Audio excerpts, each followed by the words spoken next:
how are you? Thanks for joining us. We're actually heading out to see Vernon Lyons. We're going to visit with the pastor, and so us and the crew are on our road trip out to see Vernon. You know, there's trouble in Gotham. We need to head out to the Batcave.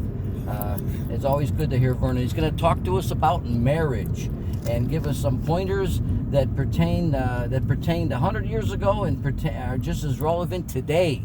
Interesting stuff. Thanks for joining us, and you can join the show in progress right following this. Thank you. Well, what are we going to talk about today? It's the month of June when I'm recording this. I don't know when you will be watching it, but it's June, and June is the month for marriages. Before the week is over, I will be officiating at another marriage. And so let's talk today about marriage. I was married happily, joyfully, for 65 years. So I've made some observations, and I have some suggestions, half a dozen of them, in fact. So let's go with suggestion number one. If you're not married, be sure you marry a person and not a dream.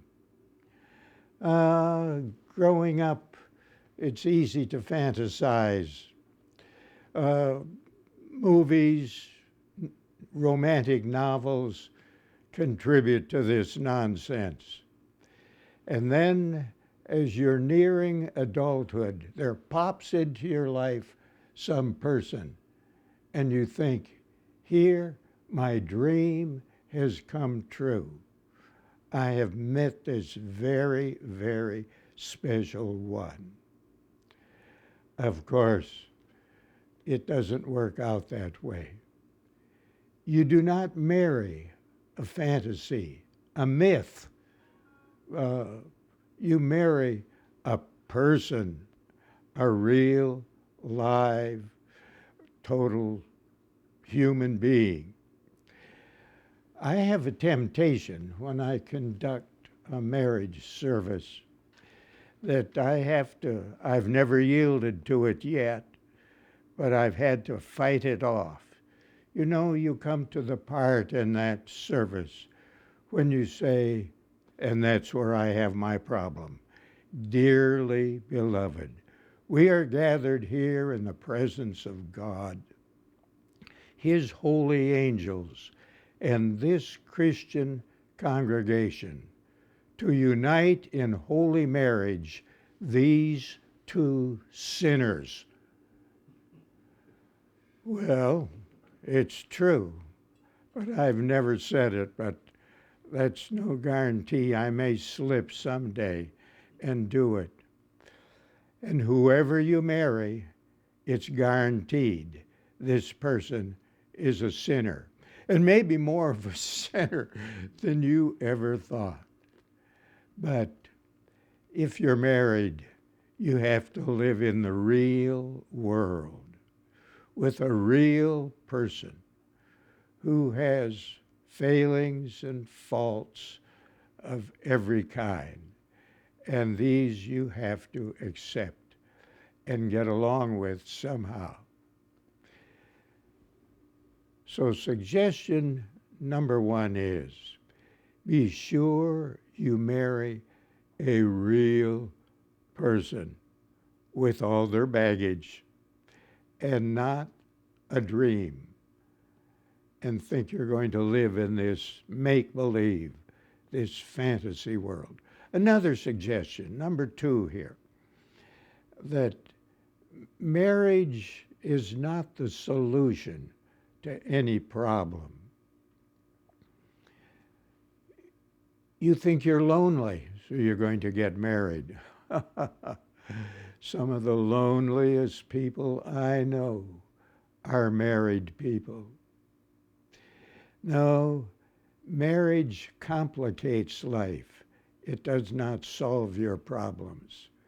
If you're don't get along in your present birth family, and you want to escape from it, and you think marriage is the solution to that problem. No, no, that's not it. So really, marriage does not simplify life, it complicates life. And you will discover as you actually get married that problems flood in on you. So you have a child, the baby is born. And before this infant can talk, he can communicate. And he communicates as soon as you get him home from the hospital.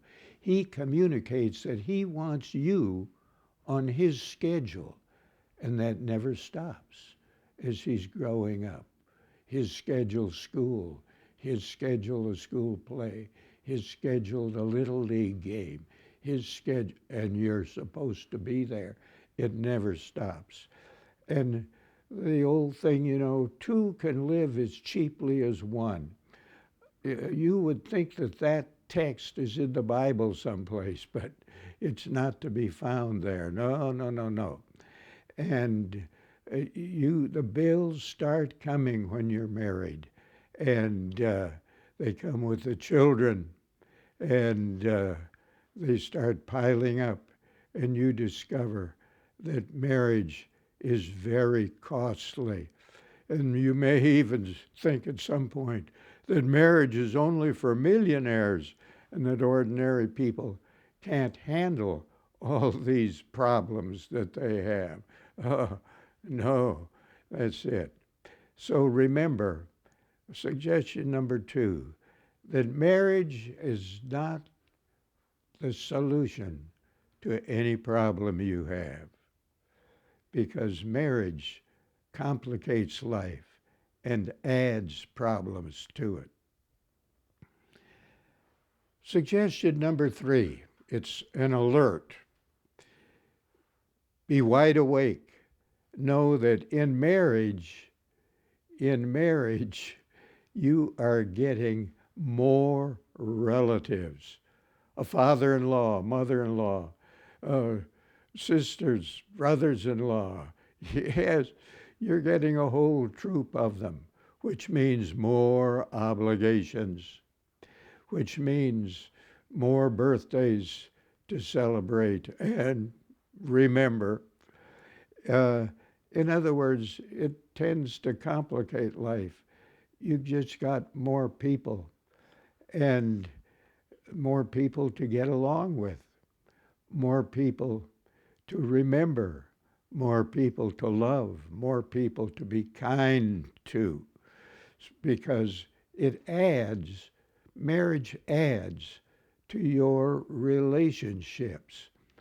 Now, marriage is a relationship. It's the most simple in one sense, and yet the most complex. And it's the most intimate of all relationships. If it is, you have had trouble getting along in your present family, your birth family, well, you may have trouble getting along in your marriage too, because it's just a matter of relationships. And do you have trouble getting along with your father, your brothers? Dear lady, you have trouble getting along with men, that's what. And you'll find that you'll have trouble getting along with your husband also. That's the way it works. And you need to be very, very alert to that. And you need to try to understand people. You need, first of all, of course, to understand yourself. You have some problems. You have some faults. You are not really the person that you ought to be. So you're bringing yourself into the marriage with all your problems and with all your baggage and with all your inabilities to get along with other people. Be alert to this. And you need, first of all, to understand yourself. We call that psychology now. But the truth is, though you work on understanding yourself, you'll never completely understand who you are, all your thinking, your feelings, your emotions. Never, never. But you have to work on it just the same. And you get married. You're a young lady. You get married to a man. Men have their own world, their own ways, their own thinking. And you need to work on understanding your husband. And if it is that you're having trouble with this, don't give up. You will never completely understand him, but you are not relieved from the responsibility of working on this just the same. And sir, you need to work on understanding your wife. Why does she feel this way? Not what she said, but why did she say it? What's her thinking? Ladies have a completely different world, and you have to do your best to somehow try and get into it. Now, you'll never fully succeed with this. Sometimes you hear some gal say, "Oh, you men," which is the frustration of not understanding. And so it is on both sides. There is a male world and a female world, mentally, emotionally, relationally. And this tends to complicate marriage. But you've heard, you should marry someone compatible with yourself. Well, the biggest discompatibility is you've married someone of the opposite sex, which is what God intended. And so that is a challenge, a never dying challenge. Now, so to work on relationships and think about them, suggestion number 4, keep your expectations low. There was a couple I officiated at their wedding, and several months later, I asked the wife, I said, "How's the marriage going?" And she says, "Very well. I didn't have high expectations." There, wise gal she was. When you have high, sometimes unrealistic expectations, you're going to be disappointed. That disappointment may turn into anger, and that anger may turn into bitterness. Keep your expectations low for your married partner, because when married, you'll discover that things pop up that you never noticed before. And it is ever true that little people are bothered by little things. Big people, it takes a lot to upset them. They can handle a lot of stuff. Now, if it is with you that you want a good marriage, what you need to do is let the trivial stuff go. All the little faults and failings, uh, let them go. They're not that important. And you may have expectations that are unrealistic, and you need to get rid of those and have low expectations. Don't expect too much in the marriage. And then you'll have a very happy marriage. Now, suggestion number 5. You have heard the statement, if a marriage is in trouble, that they need to work on their marriage. This is not good. Do not work on your marriage, because this working on your marriage is invariably interpreted as working on your partner. And none of us are eager to change. We like the way we are, good or bad. And so you may find that your partner is not ready to be worked on by you. So if working on your marriage means working on your partner, forget it. Instead of working on your marriage, you can make drastic improvements in your marriage by working on yourself. Are you improving? Now, if you are a believer, one who has repented of sin and received Jesus Christ as Lord and Savior, you've been born again. You ought to be growing in your Christian life.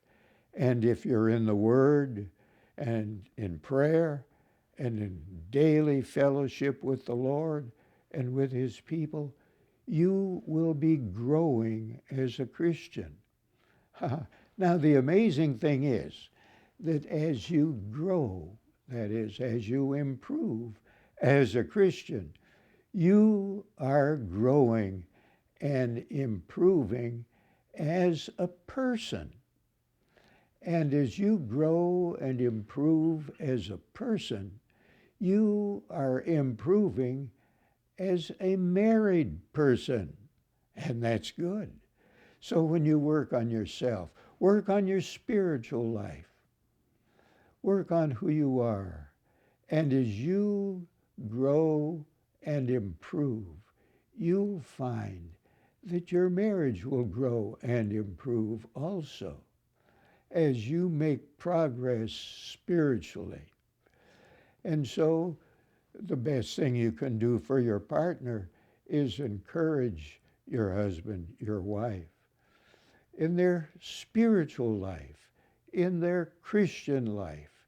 And as that is nourished, as that comes along, then you'll find out that your marriage too gets better, which means there's always hope. Today, no matter how bad your marriage is, if you are believing people, you are born again Christians, you will grow as a Christian, and it is guaranteed, yes, that your marriage will improve, and that's good. So after 5 years of marriage, it ought to be better. 10 years, better still. 15, 20, 25, better still.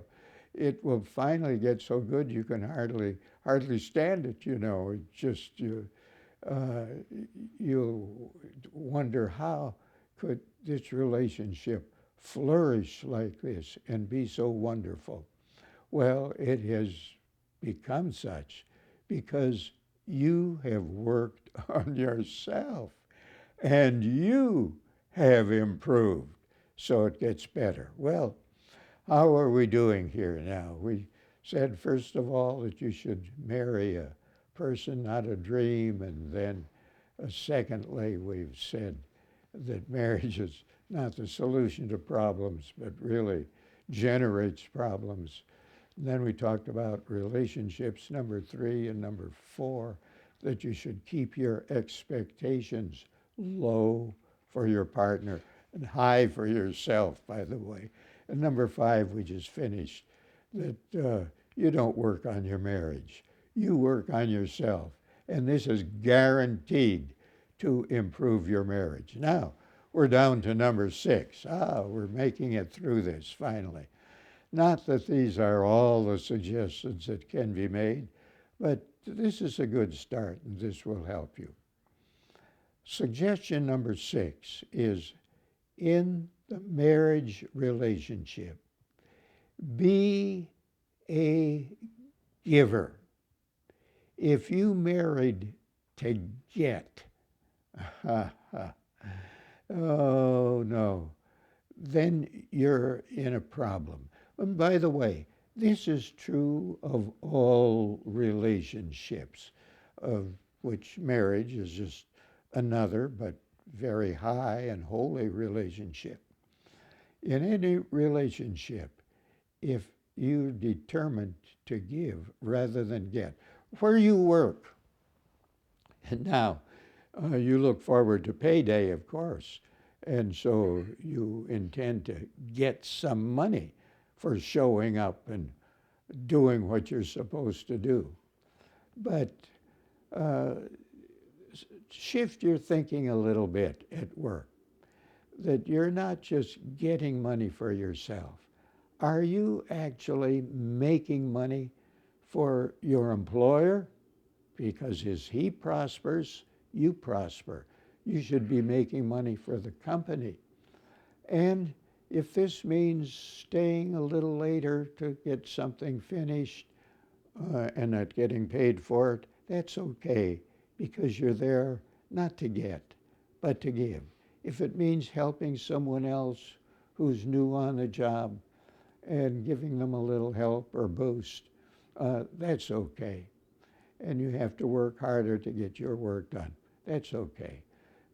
You're giving, and that's what's important, instead of getting. In any relationship, you want good neighbors, look to give rather than get.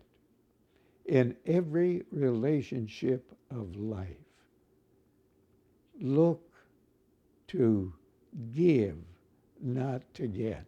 And this is guaranteed to work in marriage. There's an old saying, it's repeated so often you think it would be from the book of Proverbs in the Bible, but it's not in Proverbs, and it's not in any book in the Bible. But again and again you'll hear some person say, well, marriage is 50-50.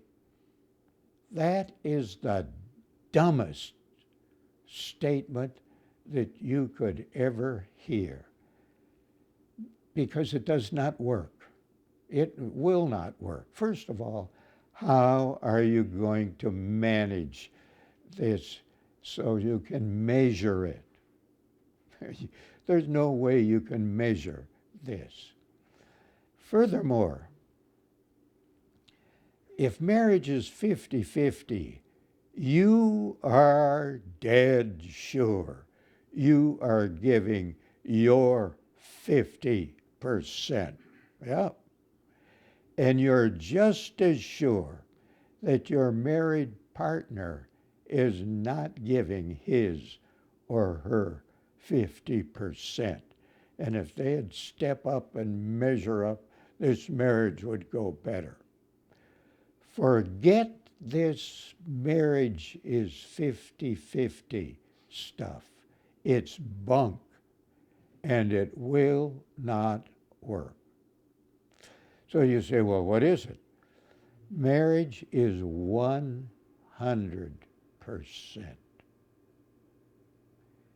You give. Don't worry about the other person. You give 100%. In fact, the day may come, and could be sooner than you think, than when very obviously you're going to give 100%. Your marriage partner is sick or disabled and non-functioning in anything. Well, then it's very clear. You can't come with your inadequate 50% stuff. No, that's out the window. Now it's 100% that you're going to give in that marriage. So you will find that your married partner has certain inadequacies. Maybe there are things that your married partner cannot do. Your husband is just not handy with tools. Instead of having 4 fingers and a thumb, he has 5 thumbs on his hand somehow. And everything that's broken does not quite get fixed and around the house. There's just a string of broken things there. That's all. Well, so you gave him a set of tools for his birthday, which he did not know how to use. So forget it.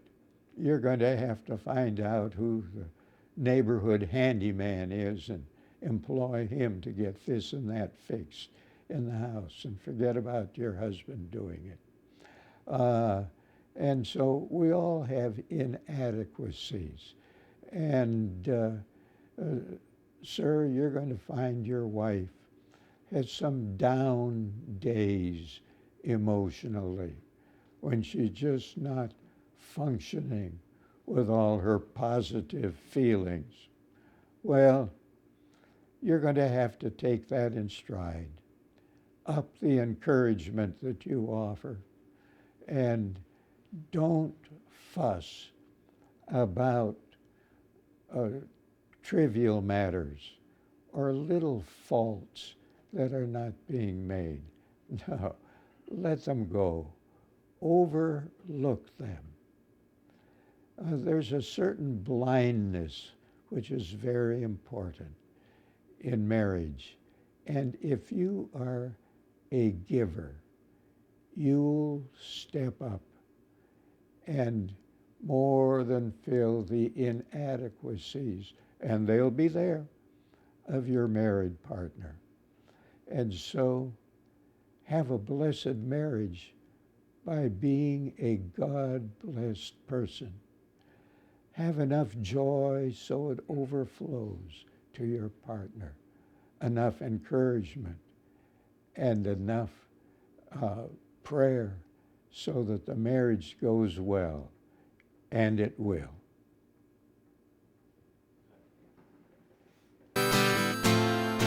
Whatever happens, I'll give thanks to you. Whatever happens, I know your love will see me through. I offer my heart, seen the very least